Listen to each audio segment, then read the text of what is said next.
조문하시고 기도해 주시고 물심양면으로 위로해 주신 여러분들 정말 감사하고 감사합니다.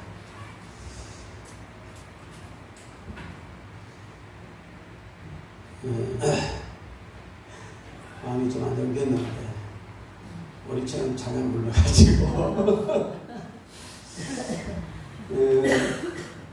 이제 입간을 하는데 그 입간하는 장의사가 이 기량 한복 같은 걸 너무나 예쁘게 차려입혀가지고 얼굴을 깨끗하게 해서 눕혀놨어요. 아프고 피곤할 때 힘들 때에 생시의 어머니 모습처럼 그렇게 잘 해놨더라고요. 그리고 뭐 아들, 딸들, 손자, 손녀들 다 이제 보라. 그래서 이렇게 움직이지 못하는 어머니 시신을 부둥켜 안고 자녀들이 참 오열을 하고 특히 이 두 딸녀는 얼마나 울어제끼는지 실신을 할 것 같이 그렇게 울어제끼고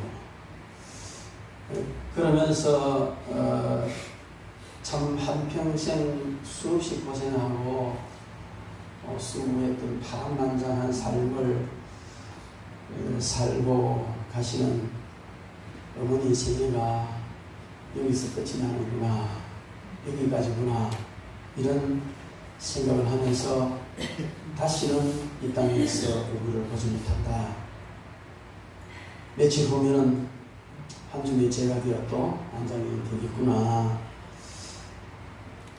이런 생각을 하면서 방정맞게도 나도 언젠가 이런 모습으로 들어누워 있겠구나. 그리고 우리 자녀들이 또 뭐 손자, 손녀들이 지금 우리가 하고 있는 것 똑같은 이런 일들을 하고 있겠구나, 이런 생각을 했습니다. 근데 그러면서도 두렵거나 절망적인 것이 아니고 무한한 소망 속에서 일어나는 거예요. 왜? 이 관문을 통해서 우리가 천국에 갈 수 있기 때문에. 참 힘들고 아픈 관문이지만 이 관문 통과하면 정말 너무 귀한 천국에 있을 것이기 때문에 소망이 생기는 거예요. 부러제끼고 그냥 시신부둥하고 놓을 줄 모르는 동두 여동생을 물리치고 다 정리를 하고 어머니 가슴에 손을 얹고 제가 기도했어요. 뭐 안 믿는 아들도 있고 심지어 동생은 안 믿으니까 이 빈소에 제사상 차리자는 거예요. 설득을 하느라고 얼마나 힘들었는지. 야, 형님이 그 집사가 됐잖아. 형님 목사잖아. 영수도 목사인데. 그 설득해서 우리 향을 주자. 그래. 그렇게 양보하고. 아니 뭐 그냥 집에 가겠다는 거예요. 장례식 후로 집에 가겠습니다. 그래서 우리 향을 주자. 한 동안 설득을 해서 이제 그래도 은혜롭게 꽃을 넣는 걸로 이렇게 해서 했을 진행을 하고 있었습니다. 이런 뭐 손자 이 조카들 중에서도 안 믿는 사람이 많고 그래서 제가 손을 먼저 기도했습니다. 하나님, 어머니 시신 앞에서 그동안 우리가 너무 불효했던 것을 용서해 주십시오. 형제간에 친척간에 정말 더 가까이 더 친하게 못 지내고 다툰 것도 있으면 용서해 주십시오.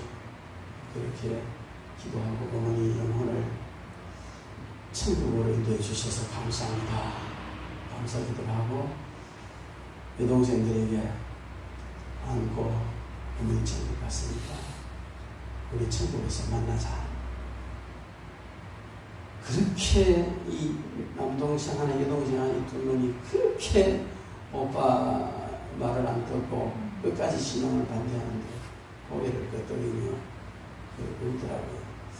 하나님께서 이들의 마음에 은혜를 주셔서 어머니 가신 그 성경에 나도 가야 되겠다는 이 마음이 확실히 생겨나야 되겠구나 하는 생각을 했습니다.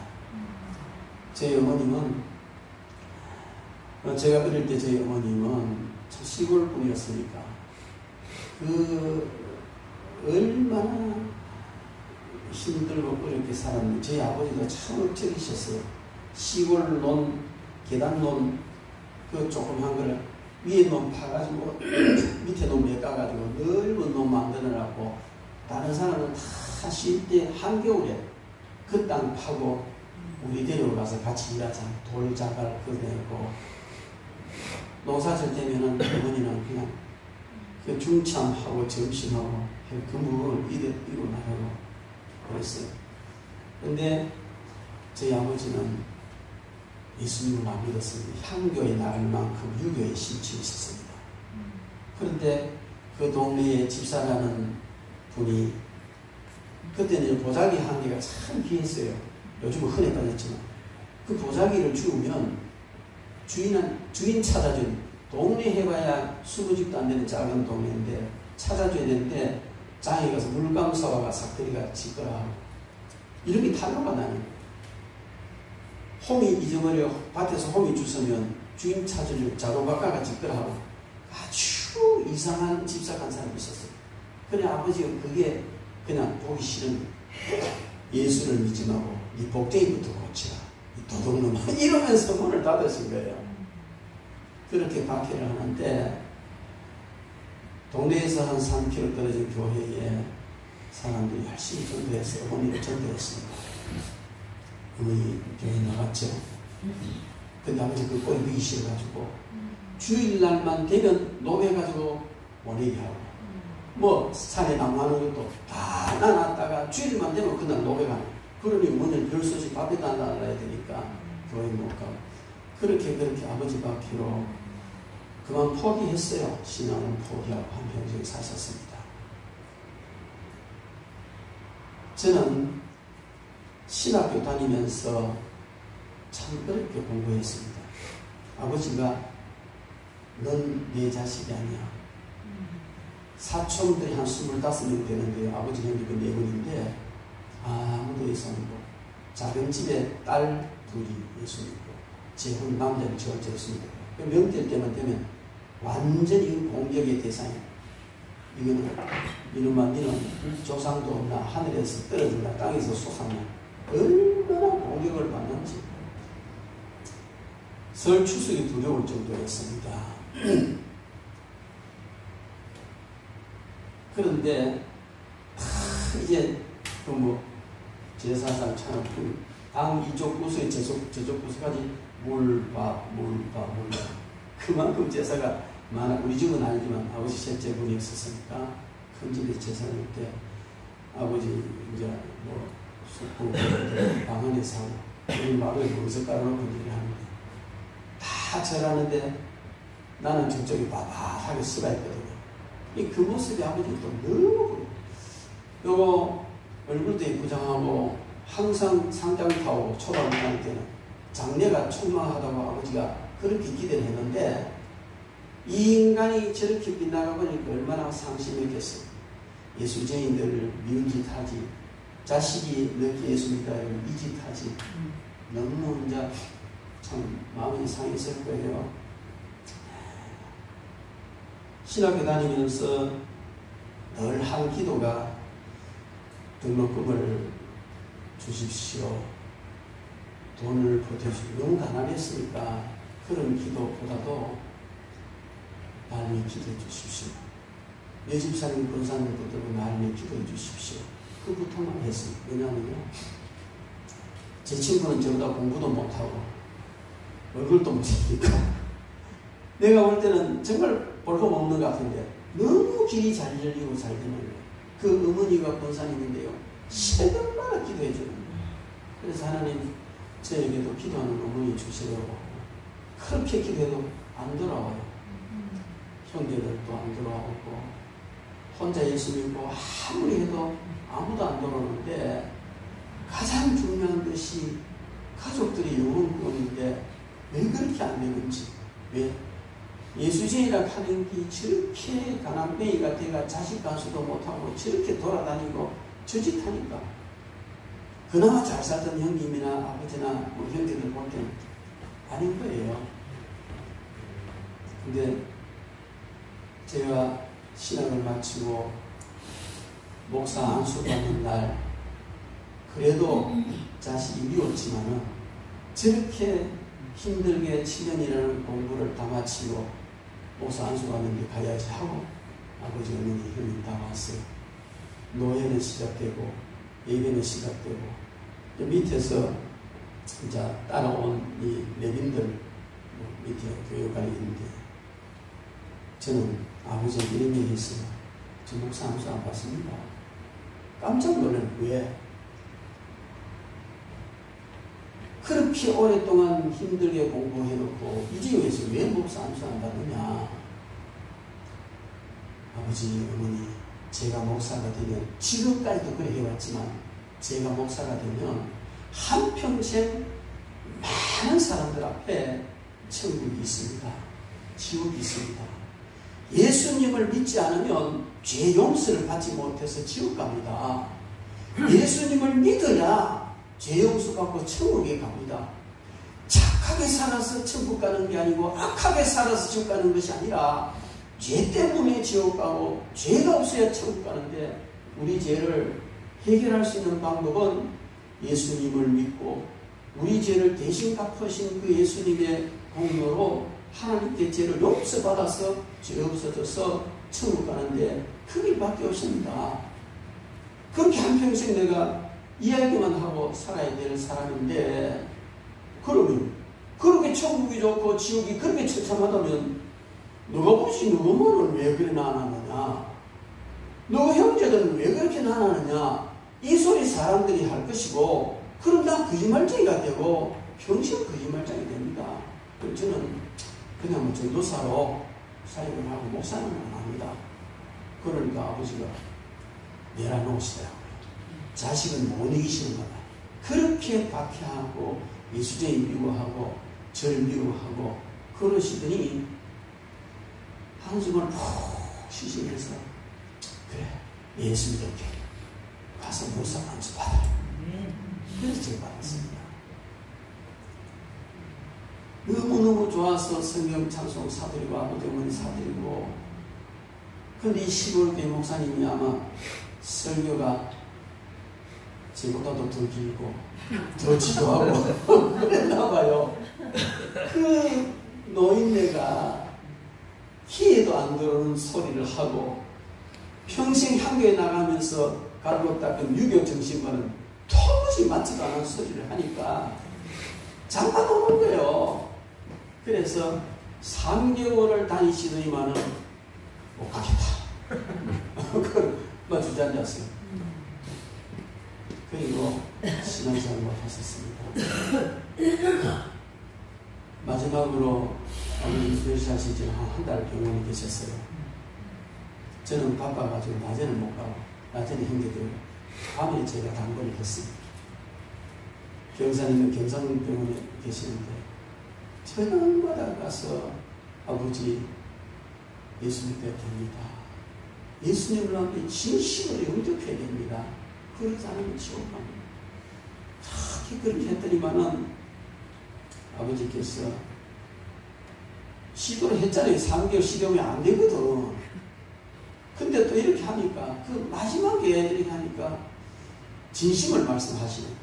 그때는 자식 앞길 막을까봐 예수 믿으려고 했고 해보니까 도무지 안 맞아서 포기해버렸을까면 포기해버리셨고 지금은 당신의 생명이 얼마 남지 않았다는 것도 아시고 목사 아들이 와서 이렇게 강력하게 부탁을 하니까 마음을 여시는 열심히 하시는 말씀이 야야 내가 한평생 예수 믿는 사람들 욕하고 너 엄마 너 누나 교회 가는 거 못 가게 하고 교회 가는 너 누나 짝대기가 두드러펴고 그렇게 했는데 빈대도 낯짝이 있지 지금 와서 무슨 낯짝으로 내가 하나님 앞에 예수 믿겠소 그런 말 하겠냐. 그러면 너무 이제 그런 양반 뭐 이런 걸 따지고 하다 보니까 너무 양심적이셔서 그래서 제가 십자가에 강도 얘기를 했습니다. 아버지 평생 나쁜 짓 하고 강도짓 하다가 마지막으로 사형 선고를 받아가지고 사형당하는 그 현장이 십자가인데 그때에 예수님 또 우리 죄를 대신해서 죄 없지만 우리 죄를 대신 우리의 죄의 보증에 대해서 대신 갚는 죽음을 십자가에 달려 계셨는데 그때 같은 사형수임이 강도 자기 지은 죄 때문에 사형당하는 이 강도가 예수님에 대한 모든 걸 알고 예수님 당신의 나라에 임하시면 나를 기억해 주세요 하고 부탁을 하면서 예수님을 영접했을 때에 예수님께서 그래 네가 오늘 나와 함께 나군에 있으리라 그렇게 말씀하시면 천국 데리고 갔습니다. 우리가 착하게 살아서가 아니고 바울 같은 사람은 그렇게 박해하고 그래도 다 천국 데리고 갔습니다. 그러니까 다 내가 믿겠다. 그러고는 예수님 영접했습니다. 진실하게. 그리고 우리 박 목사님 언니 씨나 형부가 그 지역에 목회해서 잘했어요. 제가 총신도인데 모셔다가 예배드리고 그리고 하고 천국 가셨어요.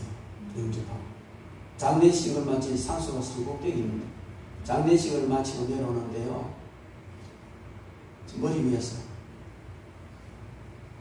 제가 이제 이름이 한길이 종자니까 종합이었어요. 종합 고맙대. 종합 이 소리가 들리는 거예요. 천국에 가보신 아버지가 그 처참한 지옥의 광경을 보시면서 이 개밥에 도토리 갖고 그렇게 꼴보기 싫은 이 아들 때문에 내가 천국에 왔구나. 그걸 이제 그 상황 속에 들어가신 아버지가 그렇게 고마우셨던가 봐요. 그래서 정아가 고맙다. 울면서 내가 산에서 내려왔습니다. 형님 교회 안 나가죠. 어머니 안 나가죠. 참 이런 얘기가 좀 깁니다. 뭐 이 정도 하고 이제 어머니가 혼자 집에 계셨어요. 근데 큰 형수하고 관계가 조금 안 좋았어요. 그 형님이 집에 모시려고 그렇게 해도 안 간다. 내가 왜 너들한테 가가지고 눈치 보고 사냐? 안 가시는 거예요. 제가 또 모시는 거예요. 그래서 제가 모시고 왔어요. 모시고 와서 일주일 계셨는데 일주일 후에 야야 너 집에 못 있겠다. 담배를 피우고 싶은데 그 초날매라서 한 대고발이 하거든요. 담배를 피우고 싶은데 옥상에서 사면 됩니다. 옥상에 고시텔 살고 왔다 갔다 하는데 목사 엄마가 담배 피우고 안돼 안 되잖아요. 그리고 담배를 몰래 피우고 와도 교인들 앞에 냄새 나니까 목사 엄마가 담배 피우더라. 안 된다 이것이. 그리고 양양 깎아서 못 살겠다. 갔었어요. 그래서 혼자 집에 계셨습니다. 근데 연세가 드니까 걱정도 되고 돈도 또 밥에 먹고 힘들고 그래서 여기 양원에 그 대구 쪽으로 답창이 요양은 너무 좋은 데가 있어요. 시설도 좋고 너무 잘 돼 있어요. 거기다 모셨어요. 뭐 이제 거기 계시는데 별로 어림없이 잘 지났어요. 저희들이 이 서울 집회 가거나 집회 가서 올 때마다 들려가지고 이제 이렇게 예수님 영접시키고 말씀 전하고 박 목사님 기도해주고 우리 박 목사님을 너무 사랑했어요. 딸처럼 사랑했어요. 그래서 이제 기도해주고 그게 뭐 먹을 거 사가면요 배 몇 개, 사과 몇 개, 뭐 과자 몇 사가면 싫어요. 시무룩하게. 그 사과보다 박스를 사가와야 돼. 박스로 사와가지고 우리 아들이 사왔다 해가지고 보조하는 분도 나눠주고 옆에 할매도 친한 할매도 나눠 이래야 이제 봐라 이런 게 있는가 봐. 그렇게 좋아하시고 그랬어요. 근데 거기 계시다가 이제 몸이 이제 자꾸 말을 안 들으니까 요양병원을 갔죠. 평안하게 잘 계시는데 어느 순간에 내가 말이 잘 안 된다. 말이 잘 안 된다. 똥이 잘 안 나온다. 이런 얘기 하시고. 그러시다가 이제 좀 어려워졌어요. 더 심하게 되니까 어쩔 수 없이 이제 저 시골 고향에 그 요양병원에 실려서 거리로 갔어요. 그러던 차례에 코로나 때문에 면회가 안 되잖아요. 그전에는 코로나도 면회했어요. 근데 얼마 전에부터는 심하게 되면 일치 면회 못하게 하고 한 4개월쯤 됐나? 그 요양병원 들어가지는 못하고 유리문 안에 휠체어 타고 나와 앉아 계시고 우리 자식들 전부 가가지고 밖에서 손을 들고 그래서 마지막으로 손을 가라. 그게 행동하는 마지막의 모습이었어요. 뭐 면회 안 되니까. 그리고 3주 전에 한 3주 됐죠. 3주 전에 병원에서 연락이 왔어요. 좀 안 될 것 같다. 그러니까 이제 자식들이 다는 못하고 4사람씩 팀을 잡아요. 교대로 이제. 그것도 4사람 모아서 면회하면 일주일 뒤에 또 4사람 모아서 면회할 사람이 많으니까. 그래 갔는데 침대에 누워있는 침대를 끌고 왔어요. 면회실에 들어가려고 하니까 침대 그 면회실에 안 들어가지는 거예요. 그래서 그 홀에 그 카운터니까 그 홀에 앉아서 둘러앉아서 마지막으로 얼굴을 봤어요. 얼굴을 보는데 이게 말이 안 되는 거예요. 의식도 없어요. 그래서 동생이도 엄마 내 말 들리면 눈 깜빡해라. 눈 깜빡. 그거는 지가 있더라고. 눈 깜빡해라. 그냥 깜빡하는 거예요.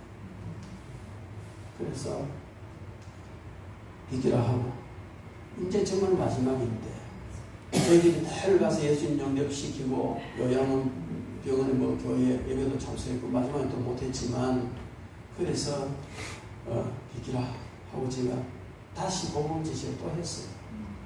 복음 제시를 쭉 하고 어머니 내 말 알아듣겠거든. 눈 깜빡하소. 깜빡. 그래서 예수님 붙으세요. 무슨 일이 있어도 예수님 붙으세요. 그건 이제 이 세상에 우리가 육신과 영혼이 갈라질 때 그 순간을 내가 이야기한 거예요. 많은 영적인 방해가 있습니다. 수많은 사람이 임종을 지켜갖고 많은 사람의 장례식을 제가 집도를 했던 사람이거든요.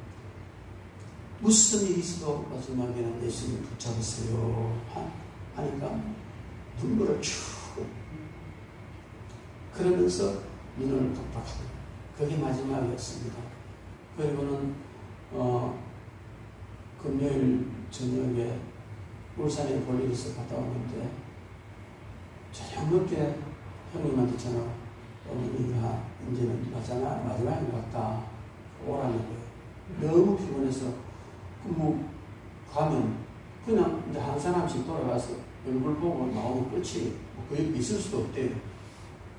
너무 피곤해서 의식도 없고 그냥 한번 보는 걸 끝나고 보고 나면 또 뭐 밖에 뭐 있어야 되고 그래서 그러면 내일 아침 일찍 가겠습니다. 형님하고 다 자기들 집에 가겠다 그러니까 도로가에 서 있느니 가겠다 그래 가라고 있었는데 새벽 3시에 전화가 왔어요. 운명하셨다고 토요일 새벽 3시 그래서 올라갔습니다. 올라갔는데 어쨌든 하나님께서 또 이렇게 주일 예배도 드리도록 타이밍을 맞춰주시고 너무 감사하고 아무데도 안 나갔습니다. 코로나라서 대경 동창에 5-6명 거기도 안 하는 거고 그냥 교회 우리 성도님들한테는 알려야 될 것 같아서 그냥 장로님들한테 전화하고 카톡방에만 올려놓고 그래서 그런데도 얼마나 많은 분들이 저희 알고 와서 위로해 주시고 너무 감사했어요. 이번 데서 또 와서 조문해 주시고 무슨 양면 많이 기도해 주셔서 너무 감사합니다. 너무 감사하고요. 입간을 하면서 마지막 하는 어머니의 모습을 바라보면서 우리에게 주어진 시간은 그렇게 길지 않구나. 정말 길지 않구나. 나도 그런간 그렇게 되고 여기 있는 우리 모두 다가 그렇게 될 거예요. 어제 저녁에 여기 오니까 한 1시 됐어. 그래서 새벽 4시까지 죽음만 들어가고 말씀 준비했습니다. 하나님께 이 말씀 주셨어요. 세월을 아끼라. 살같이 지나가는 것이 세월이다. 날아가나이다. 우리 인생이 손놀림만 같습니다. 여러분, 정말 우리의 생애가 긴 것 같지만은 길지 않습니다. 오늘 성경 말씀에 보면 세월을 아끼라 하는 이 세월은 카이론이라는 말인데 때, 기회 이런 뜻이에요. 아끼라는 말은 노예를 돈을 주고 속전을 주고 사듯이 도로 사라는 말이에요. 우리에게 주어지는 이 카이로스 때 중요한 것은 속전을 치르고라도 뭘 다시 사듯이 너무너무 중요한 거라서 잃어버릴 수가 없어서 그걸 값을 주고 사듯이 사라는 거예요. 세월을 아끼라는 말이 그런 말이에요. 그러므로 세월을 아끼라는 말은 어떤 희생을 치르더라도 중요한 타이밍 놓치지 말고 주어진 환경 속에서 기회를 찾아내고 금방 지나가 버릴 것 같은 그런 상황 속에서 기회는 속전을 주고 도로 사는 마음으로 확보해라. 이게 세월을 아끼라는 말인 줄로 믿습니다. 여러분, 우리의 인생이요 시간이라는 이런 울타리 속에서 이루어지지 않습니까? 시간이라는 울타리 속에서 이루어지는데 이 시간을 흡입해버리면 우리 인생도 끝나는 줄 믿습니다. 그래서 우리는 오늘 이 말씀을 통해서 세월을 아끼라 이런 제목으로 말씀을 듣겠습니다. 세월을 아끼라는 것은 시간을 잘 사용하라는 것입니다. 이 말은 시간을 쾌락을 즐기는 데 사용하지 마라라는 뜻이 있어요. 오늘 말씀 전체를 보면 술 취하지 마라, 방탕하지 말라 등등 여러 가지 살펴보면 이렇게 귀한 시간을 육적인 쾌락을 위해서 사용하면 그거는 세월을 허비하는 것이다. 그렇게 하지 않는 것이 세월을 아끼는 것이다. 술 취하지 말라 이 말은요 얼떨떨하게 어리하이가 이가 뭐가 뭔지도 모르고 이렇게 시간 보내지 말라는 반드시 술만을 말하는 건 아닙니다. 뿐만 아니고 방탕하지 말라 그런데 술 취하는 것도 방탕이지만 이런 방탕의 시간을 보내지 말라는 것입니다. 그래서 오늘 본문 말씀은 방탕하는 것이나 방탕과 같은 이런 데 시간 쓰지 말라는 말인 줄로 믿습니다. 우리의 시간은 그렇게 허비해도 되는 것이 아닌 줄로 믿습니다. 시간을 효율적으로 사용하라는 말입니다. 세월을 아끼라는 말은 이 말은 끝날에 마지막 날에 후회가 없어야 된다는 말입니다. 마지막 그리고 이 말은요 주어진 시간 동안 하나님을 잘 믿으라는 거예요. 뿐만 아니고 하늘나라 상급을 준비하는 삶을 살아라. 여러분 우리가 이 땅에 사는 동안에 가장 잘 사는 삶은 영원한 나라의 상급을 준비하는 거예요. 세상에서 회장되고 돈 벌고 명예것이 잃어도 한순간에 다 아침 한개처럼 사라집니다. 그러나 하늘나라 상급을 위해 살아놓은 그 삶은 천국에서 영원토록 우리의 소유가 되어서 누리게 한다고 시편 기자는 고백을 했습니다. 여러분 우리는 그러므로 시간을 잘 써야 되겠는데 세월을 아껴야 되는데 그럼 어떻게 해야 되느냐. 많은 사람들이 구체적인 방법을 잘 몰라요. 저는 간단하게 이야기해서 세월을 아끼고 시간을 잘 사용하는 방법은 우선순위를 정해놓고 중요한 일부터 하는 것이. 어떤 사람은 맨날 바쁘다는 거예요. 바쁘다는 거예요. 근데 왜 바쁜지 얘기하면 그 바빠할 일 아니야. 바빠할 일도 아니고 중요할 일도 아닌데 그것 때문에 바쁜 거예요. 이거는 세월을 허비하는 거예요. 어떤 시간에 대한 강의라는 강사가 그 큰 항아리를 하나 가고 왔습니다. 거기에다가 큼직한 돌을 갖다가 다지고 꽉 채웠어요. 학생들한테 물었습니다. 여러분 이 항아리가 꽉 찼습니까? 모든 학생들이 예라고 대답했습니다. 그러니까 이 강사가 거의 부실부실하던 자루를 하나 열더니 잔잔한 자갈돌을 가지고 또 집어넣었습니다. 뭡니까? 가득 찬 게 아니라 가득 찬 것처럼 보였지만 가득 찬 게 아니고 자갈돌을 넣으니까 또 한없이 들어가는 거예요. 그래서 강사가 물었어요. 여러분 가득 찼습니까? 이제 학생들이 할 말이 없는 뭔가 다음에 또 있을 것 같아. 아무 말도 못하고 있을 때에 모래주머니를 가지고 모래주머니를 쭉 부었습니다. 그래 놓고는 여러분 가득 찼습니까? 가득 찬 것 같은데 아닌 것 같아. 아니요. 맞습니다. 그 다음에 물병을 가지고 물을 쭉 부었습니다. 한 병 다 들어가는 거예요. 여러분 이것이 무엇을 의미하는 것입니까? 학생들한테 물었어요. 그러니까 그 중에 똑똑한 한 학생이 부서지기라도 시간을 허비하지 말라는 것 같습니다. 아마 예수님이던 것 같아요. 12강주리를 거둔 데서 뭐 힌트를 얻은지 그런 얘기를 했습니다. 그런 얘기할 때에 시간을 맞습니다. 그런 의미도 있습니다. 그러나 이것은 우리의 무슨 교훈을 주냐면 시간 사용의 우선순위입니다. 만약에 여기 내가 물을 먼저 붓고 모래를 붓고 자갈을 부수면 큰 돌 들어갈 자리가 없습니다. 큰 돌부터 넣고 자갈을 넣고 모래를 넣고 물을 붓기 때문에 다 들어가는 것이지 모래 가득 부으면 돌 들어갈 자리가 없어요. 그래서 우리에게 주어진 시간이라는 것은 우선순위를 정해서 먼저 할 것, 나중 할 것 잘 정리할 때 그걸 시간을 바르게 잘 사용하는 겁니다. 이런 교훈을 주었다는 겁니다. 여러분 우리는 중요하지 않은 일에 시간을 많이 투자합니다. 세월 허비하는 거예요. 대충 해도 되는 일에 막 필이 꼽혀가지고 완벽주의에 빠져서 거기에 시간 허비하는 것도 속는 거예요. 대충 해도 되는 대충 해도 넘어가면 됩니다. 뭘 대충 해도 되는 걸 그렇게 완벽하게 하려고 애를 쓰냐는 그 말이죠. 뿐만 아니고 여러분 감정에 이끌려서 시간 허비하는 것 정말 그건 있어서는 안 되는 일이에요. 일을 해야 될 시간에 감정 대입하느라고 일을 시작도 못하는 이런 일은 없어야 된다는 겁니다. 뿐만 아니고 주일의 일에 전심전력해야 되는데 시험에 빠져서 주의를 하지 못하고 허송 세월을 보내는 것 이것도 우리는 세월을 허비하는 것이 된다는 거예요. 어제 한 목사, 후배 목사가 왔어요. 문상을 왔어요. 근데 충격적인 이야기들 10년 전 이야기인데 이 친구가 내가 자기 그 술주정뱅이에다가 그런 사람을 이제 붙들고 훈련시키고 이런 식으로 목사 됐거든요. 물론 내가 만든 거 아니지만 이끌어줬다. 처음부터 이끌어. 근데 어느 날 이 친구가 나를 갖다가 이상하게 뭐냐면 그래 뭐 변덕스러운 인간이니까 그럴 수 있겠지 생각했는데 뭐지 10년 만에 자기 심정에 있는 걸 토로를 하는 거예요. 재혼했거든요. 그런데 재혼했는 그 마누라를 내가 빼앗아가지고 다른 사람한테 주락했다는 거야.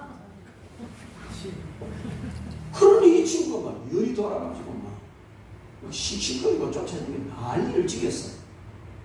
하도 배워서 야 이 바보 등신아 내한테 왔어야지. 그런 일이 있으면 내한테 왔어야지. 왜 다른 데 쫓아다니? 내가 그런 말 했으면 그럼 그 말을 누가 했는지 바로 얘기해라. 이건 밝혀야 된다. 이건 못한다. 그럼 네가 지리네 말이야. 밝혀. 나중에 밝히더라도 내가 불러라. 사무자 대본해서 밝혀야 된다. 그래. 잘 해결됐다는 거예요. 그 사람이 지금 완전히 이상한 사람이 돼가 있고 이렇게 그건 내 철학도 아니고 내 스타일도 아니고 내 가치관도 아니야. 10년 동안 부부간에 그것 때문에 얼마나 싸움을 하고 허송시간을 보낸 거예요. 그랬더라고요. 네. 참 너무 안타까웠어요. 그게 다 풀리고 안아줬어요. 눈물이 나더라고요. 여러분 이 감정 대립 하나 때문에 10년 동안 얼마나 많은 시간을 허비했고 주를 위해서 더 완벽하게 달려갈 수 있는 그거를 마누라하고 대입하고 그런 일을 했냐고.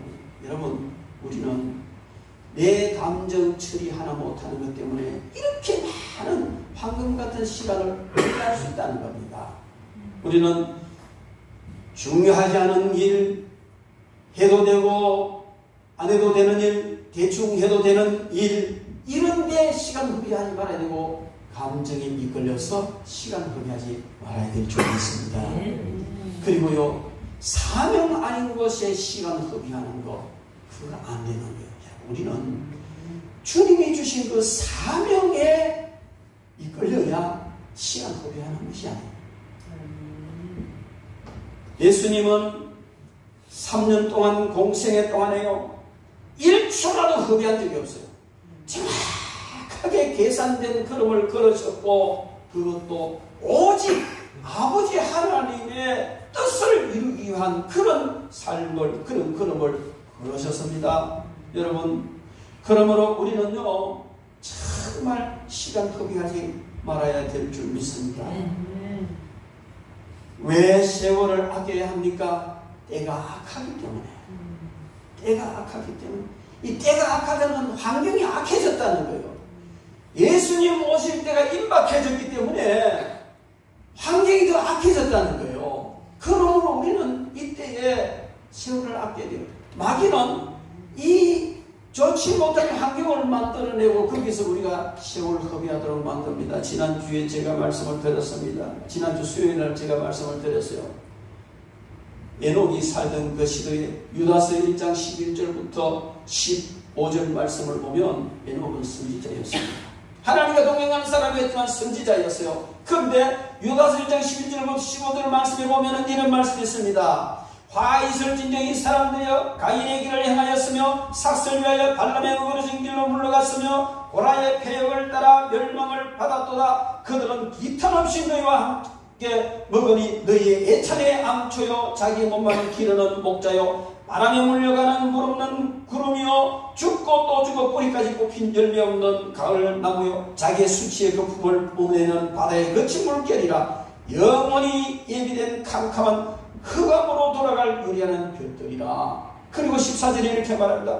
아담의 7대 손 에녹이 이 사람들에 대하여도 예언을 하여 이르되 보라 주께서 그 수만의 거룩한 자와 함께 임하셨으나니 이는 무사람을 심판하사 모든 경건하지 않은 자가 경건하지 않게 행한 모든 경건하지 않은 일과 또 경건하지 않은 죄인들이 주를 거슬러서 한 모든 만악한 말로 말미암아 그들을 정죄하게 하십니다. 에녹이 살던 시대의 사람들이 그렇게 악했다는, 그런 사람을 향하여 에녹이 예언을 했다는 겁니다. 여러분, 히브리서 기자는 말합니다. 에녹이 하나님을 기쁘시게 하는 삶을 300년, 360년 벌써 살았는데 하나님이 그는요, 이 죽음을 보이기가, 죽음을 통과시키기가 너무 애처롭고 아까워서 그냥 죽어보자고 데려왔어요. 그가 살던 그 시절에 이렇게 패역한 시대였지만 그는 아들 낳고 딸 낳고 살면서도 그렇게 말씀대로 하나님 기뻐하시는 삶을 살았다는 겁니다. 여러분, 때가 악합니다. 때가 악합니다. 우리가 살아가는 이때는 에녹과 같은 시대입니다. 에녹의 아들이 무드셀라입니다. 무드셀라의 아들이 라멕입니다. 라멕이 노아를 낳았어요. 노아 시대에 얼마나 이 인간들의 죄악이 패역했더니 노아의 식구 말고는 싹 다 물러설어서 심판해, 인류 시도 없이 심판해버렸어요. 그러니까 그 직전 이 에녹의 시대의 사람들이 얼마나 악했겠어요. 그렇게 악한 때에 할 수 있는 이런 의를 따라 살고 세월을 아끼기가 너무 어렵다는 겁니다. 그러나 그러하기 때문에 더더욱 세월을 아껴야 되고 시간을 잘 써야 된다는 겁니다. 여러분, 바로 이 시대가 에녹이 예언하던 그 시대와 다를 밖에 없습니다. 유다서 1장 1절부터 15절 읽어보시고 똑같은 시대입니다. 그러므로 내가 악하다, 세월을 아껴봐. 여러분, 우리는 세월을 아껴야 합니다. 종말이 가까워오기 때문에 우리는 세월을 아껴야 하는 겁니다. 여러분, 시간의 가치는 사람마다 다 다릅니다.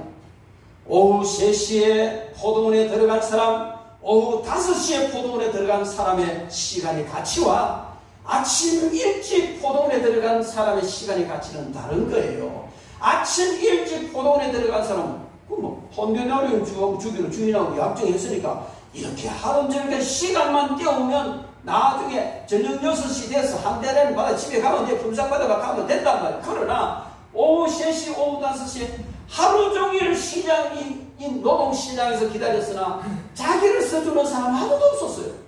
근데 어떤 사람이 와서 자기를 쓰겠대. 포도리들이 일이 하래. 3시간밖에 못하는데, 아니 이제 1시간밖에 못하는데 나를 써주다니.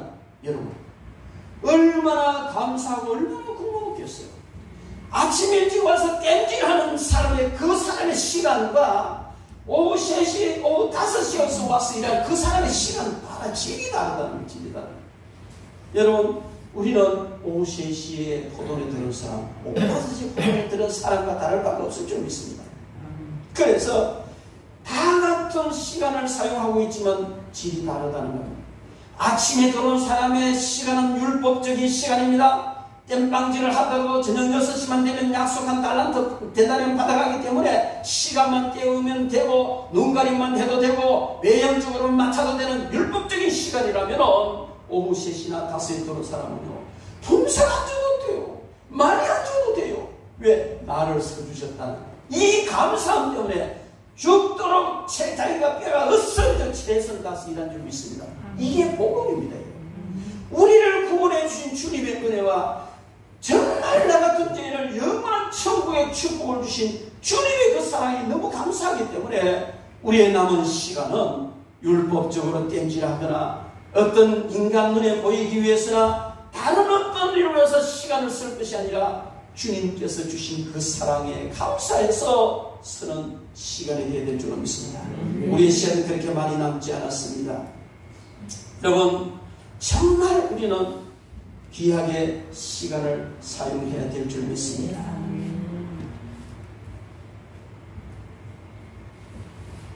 돈은 아끼려면요 통장에 넣든지 금고에 넣으면 딱 잠가놓으면 됩니다. 그러나 시간은요 금고에 넣어줄 수도 없고 통장에 놔놓을 수도 없고 안 쓰고 아끼면 되는 것 같은 물질과는 다르게 안 쓰고 아껴도 흘러가버리고 소모되어버리고 많은 게 시간이에요. 그러니까 시간을 아끼는 방법은 주어진 시간을 잘 쓰는 여러분 노드 덩컨이라는 사람이 이런 말을 했습니다. 시간 낭비에 대해서 구체적으로 8가지를 제시했어요. 그러면서 시간을 허비하지 않는 것은 이거 반대로 하면 된다 하면서 그가 세월을 허비하는 양상 8가지를 말했는데 자기 자신을 잊어가면서도 시간을 낭비하는 사람. 여러분 시간 관련해서 자신을 살펴야 돼요. 불필요한 일에 허덕이면서 시간을 낭비하는 사람. 우선순위를 정교도에게 결정해야 됩니다. 예스라고 말하면서 시간을 낭비하는 사람. 여러분 우리는 살아가면서 시간 사용이 아니라고 노를 말할 수 있어요. 도무 아니면 죄송합니다. 정중하게 노를 할 수 있는데 알겠습니다. 예스 해놓으면 그 필요 없는 그 일을 하느라고 시간을 질질 끌려가면서 마귀에게 시간 뺏기는 거예요. 업무를 쌓아놓으면서도 시간 허비하는 사람. 여러분 미루어 놓으면 안 되잖아요. 즉시 해야 되죠. 그리고 시간 절약 도구를 사용하면서 시간을 낭비하는 사람.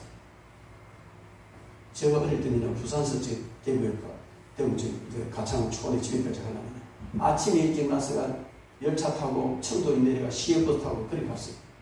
가면 오후 3시 아침 출발. 지금은요 차 타고 부흥 하면 1시간 내리 가버려요. 오늘 이 시대는 인터넷이나 디지털 모든 이런 도구들이요 시간을 얼마나 단축시켜주는지 모릅니다. 그러나 여기에 얽매여서 시간을 허비한다는 거죠. 뿐만 아니고 과거를 후회하면서 시간을 허비한다는 거죠. 후회하지 마십시오. 과거는 그냥 덮어버리고 흘려보내버리십시오. 새로운 미래를 바라보시기 바랍니다. 성공을 축하하면서 시간 낭비한 성공해서 바울사들은요 뒤에 다 잊어버리고 달려간다고 말했습니다. 우리는 이렇게 정말 시간 허비하지 말아야 될 것입니다. 어떤 부자가 한 젊은 사람에게 은행 계좌를 넣어라. 왜요? 내가 하루에 1,440만 원씩 꼭 넣어줄게. 조건이 있다. 이거 남기지 못 다 써야 된다. 이 젊은이가 미쳐버린 것 같아. 하루에 1,440만. 이야, 계좌를 보내줬어요. 근데 정확하게 하루에 1,440만 들은 거예요. 너무너무 좋아가지고 얼마나 좋은 일 많고 썼어요. 그것만 12시간 다 써버렸어. 근데 그 다음에 여전히 1,440이 또 들어오는 거야. 또 썼어요. 이렇게 한일을 하고 나니까 이제는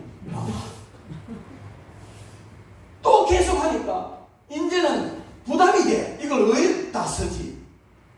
근데 이제 쓰는데 이제 같이 있게 써야지.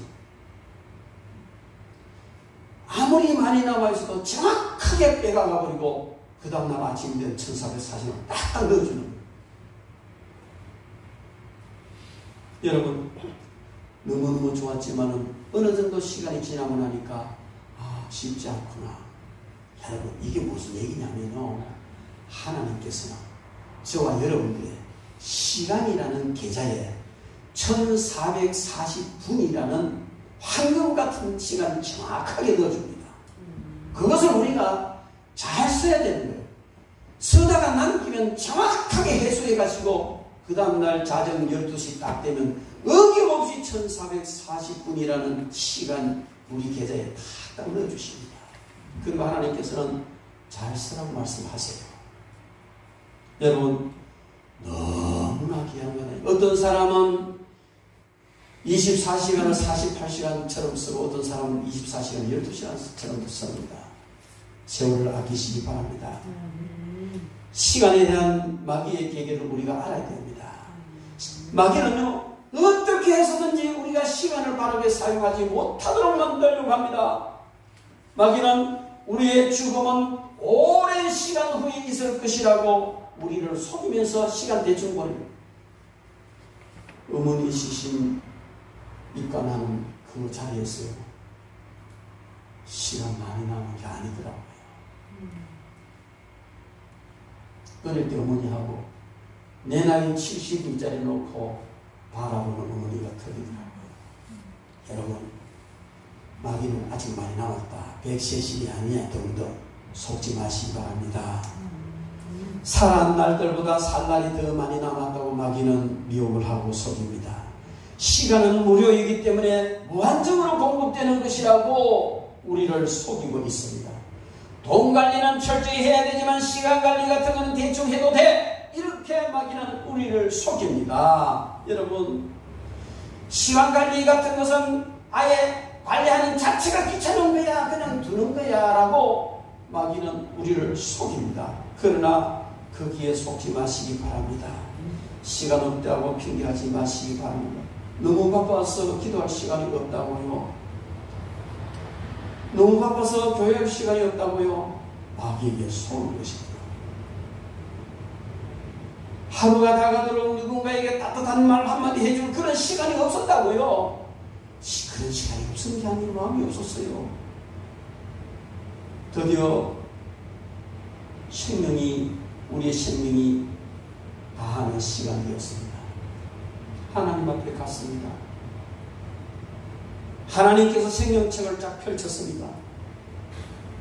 생명책에 우리 이름이 있어야 천국에 가는데, 살펴보시더니 네 이름이 없구나. 깜짝 놀랐어요. 어째서 제 이름이 없습니까? 그때 하나님께서는 내가 내 이름을 기록할 시간이 없었구나. 그렇게 말씀하셨다. 우리가 하나님을 섬기기에 시간이 제대로 없다면 하나님은 생명책에 우리의 이름을 기록할 시간 내지 못하실 수도 있습니다. 신학적으로 교리적으로 안 맞는 말일 수도 있겠지만 틀린 말은 아닌 줄로 믿습니다. 어떤 젊은 사형수가 있었습니다. 형장에 끌려가서 기둥에 묶였습니다. 총살형이지만 마지막으로 사형시키기 전에 집행관이 말했습니다. 너에게 5분의 시간을 주겠다. 바로 총살시킬 수 있어요. 5분의 시간을 줄 테니까 5분 동안 네가 하고 싶은 것을 해라. 여러분, 총살형 당하기 전에 기둥에 묶여있는 이 사람이 5분 동안 할 것이 무엇이겠어요? 그래서 그는 곰곰이 생각했습니다. 이 5분, 너무 귀한 이 5분을 어떻게 사용할까? 하고 그는 이렇게 계획을 짰습니다. 먼저 이제까지 살아온 과거 모든 걸 정리하면서 그동안에 있었던 사람들, 이 인맥관이라든지 친분관계, 여기에 대해서 얽힌 것이나 감사하고 있으면 그들을 위해서 기도하는데 이분수입니다. 그리고 나머지 이분은 오늘까지 내가 있게 해주신 하나님 앞에 감사하고, 또 집행관이나 여기 있는 모든 사람들하고 작별 인사할 때 이분을 쓰겠다. 마지막 남은 일부는 최후까지 내가 딛고 서 있을 수 있는 땅을 주시고 이런 형편을 주신 하나님 앞에 감사하는 일부를 쓰겠다. 영모죄로 몰려서 사형을 당하지만 신실한 신앙을 가지고 살았고, 영모를 하지도 않았고 억울한 누명을 쓰고 지금 현장에서 5분의 시간 남아있는 이 사형수가 이렇게 계획을 하고 이제 과거를 생각했습니다. 관계에 맺었던 사람, 이 사람, 저 사람, 가족들을 생각하니 눈물이 흘렀어요. 그들 위해서 기도했습니다. 그리고 이제 자기의 모든 지난날에 모든 되어졌던 이런 일들을 생각하면서 정리하는 그런 생각을 하고 있을 때 저쪽에서 어떤 사람이 말을 타고 흰 깃발을 들고 소리를 지르면서 멈추시오! 멈추시오! 중지하라고 스톱 달려왔어요. 그래서 그 억울하다는 일이 밝혀졌고 누명이라는 그 사실이 밝혀져서 사형, 사면, 황제의 특별 사면령을 가지고 이 사람이 달려온 거예요. 사면이 됐습니다. 다시 새로운 삶을 얻게 된 그는 이 5분의 시간이 얼마나 소중한지, 매 순간 한순간의 시간이 그 마지막 5분, 그때 그 절박한 심정을 생각하니까 너무너무 소중한 거요. 그래서 그런 매 순간마다 마지막 순간 5분이라는 생각을 가지고 살았다는 겁니다. 그리고 그는 그가 잘하는 이 글쓰기를 통해서 불후의 명작을 냈습니다. 죄와 벌, 카라마조프의 형제들, 이것은 네무노 도스토옙스키, 그 사람의 이야기입니다. 실질적인 사람이에요. 여러분, 우리는 한순간 정말 마지막 순간이다, 이 순간이 마지막 순간이라는 생각을 하면서 세월을 아끼시기 바랍니다. 기회를 사세요. 어떤 대가를 지고라도 사세요. 대충 어영부영 세월 허비할 수가 없습니다. 세월을 허비할 수 없습니다. 특히 사람이 나이가 들면요, 그냥 먹는 거 먹고 구경이나 하고, 그렇게 황금 같은 시간을 늙었다고 해서 아무렇게나 쓰면 됩니까? 얼마나 소중한데. 우리 하나님을 믿는 사람들은 바울 사도가 오늘 이 본문 말씀을 통해서 우리에게 이야기해 주듯이 너희가 어떻게 행할지 자세히 주의하여 지혜 없는 자가 자지 말고 지혜 있는 자가 제가 지혜 없는 자는 세월을 허비하는 자고 지혜 있는 자는 세월을 허비하지 않는 자인데, 그 세월을 허비하지 않는 가장 중요한 것은 하나님의 뜻이 무엇인지 분별하는 겁니다. 그리고 그 뜻을 따라서 살아가는 겁니다. 이것이 우리의 사명이 되고, 이 사명을 향하여 한 걸음 나갈 때 우리는 결단코 대충 살 수 없습니다. 시간을 허비할 수가 없습니다. 마귀의 계략에 놀아날 수도 없는 겁니다. 어쨌든 우리는 매 순간마다 그 수많은 사람들이 고백했던 것처럼 이것이 내 마지막 시간이구나, 마지막 5분이구나 생각하면서 시간을 잘 사용하시되 땅의 성공도 반드시 해야 되지만 그것보다도 영원한 하늘나라의 상급을 준비하는 그런 저와 여러분 되기를 주님의 이름으로 축원합니다.